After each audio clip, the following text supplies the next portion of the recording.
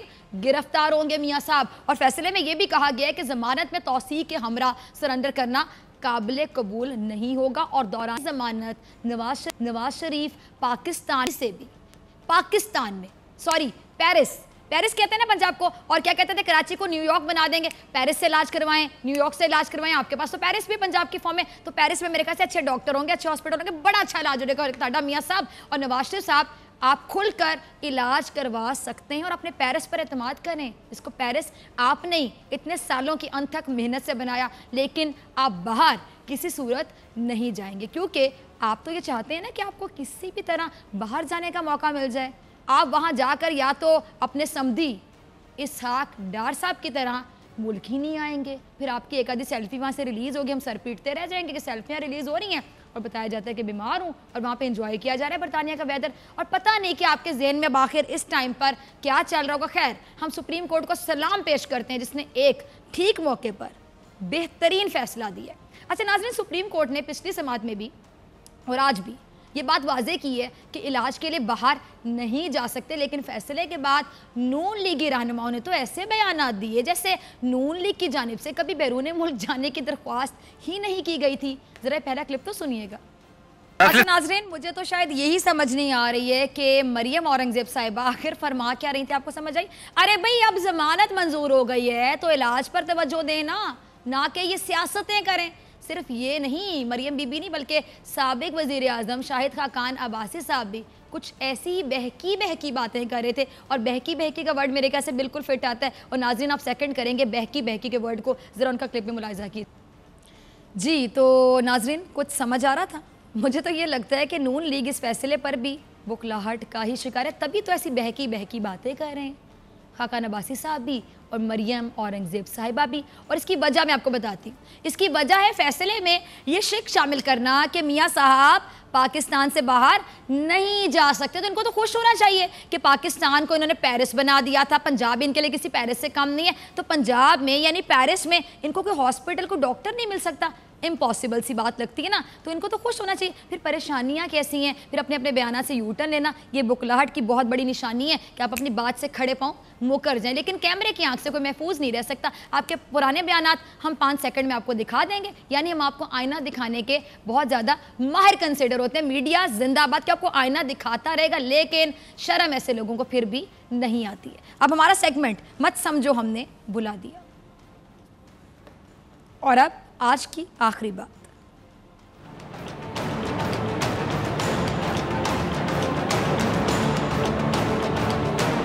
آخری بات صرف یہ کہنا چاہوں گی کہ نیت صاف منزل آسان, اور نیت خراب منزل بھی خراب. اب پتہ نہیں ٹرین مارچ کرنے والوں کی نیت کیسی اور منزل آخر کیا ہوگی.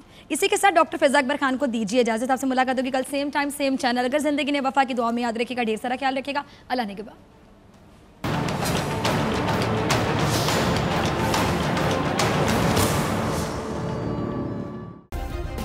سبسکرائب کریں اور بیل دبائیں تاکہ کوئی خبر رہ نہ جائے.